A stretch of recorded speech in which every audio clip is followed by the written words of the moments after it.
In today's video, I'm going to aquascape the Red Sea Reefer 170 to create a floating aquascape.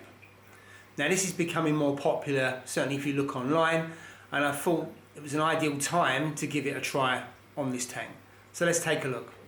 Following research, I found that the foundation of this type of aquascape is by using a shelf, and most seem to choose a shelf made of acrylic. I had this one made by someone I know. It is 6 inches horizontal and 5 inches vertical with a thickness of just under ½ an inch. I've gone for quite a narrow approach because I want the rock to stay pretty much within the width of the weir. You can also see that the horizontal shelf is at 80 degrees angle, and this is because acrylic can bow under pressure but doesn't tend to break or snap. And also I've added 4 holes in the bottom so that fish can swim into the hollow rockscape, but also detritus can escape.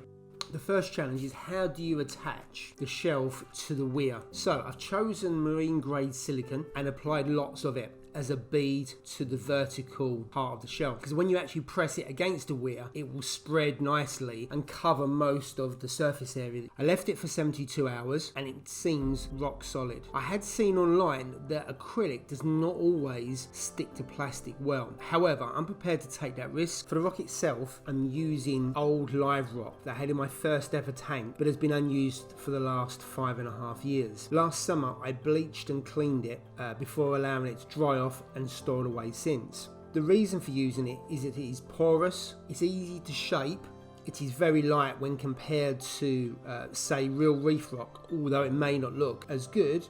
What I'm trying to achieve with this rock is to create a narrow scape that is hollow, has lots of flat surfaces for coral and gaps for the fish to swim in and out of. I started by using smaller pieces to create a small wall around the edge of the shelf, and to do this I used DD Aquascape putty and also Ecotech glue to keep it in place.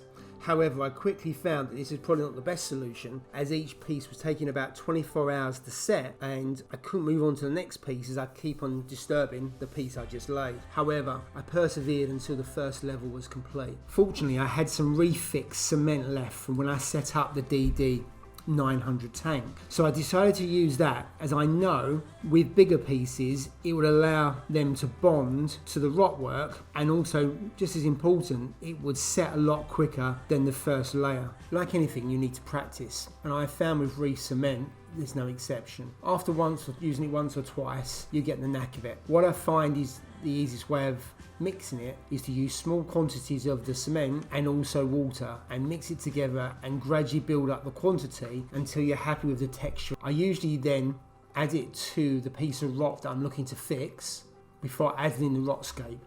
I then use excess cement to fill in the gaps to get the firm bonding between that piece of rock and other pieces around it.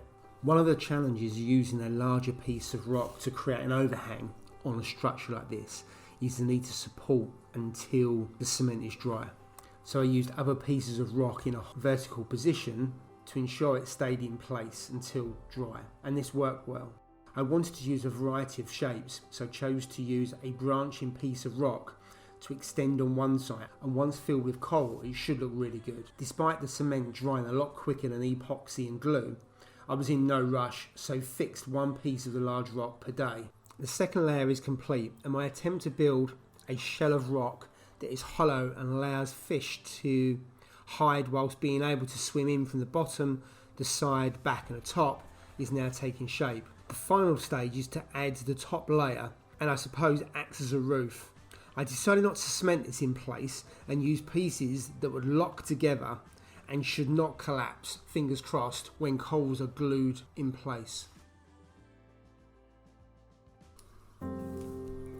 I have spent more time on this aquascape than any other one I've done before, and also researched loads to better understand how to make this work. So the fairly lightweight and porous dead live rock has been glued and epoxied and cemented into place. The whole rockscape rests on an acrylic shelf held in place by marine grade silicone, and the fish will have loads of places to hide and also swim in and out of a minimalist aquascape. I've got to say, I'm really happy with how it's turned out, despite taking almost 3 weeks to complete. The next stage is getting some livestock and going through the ugly stage.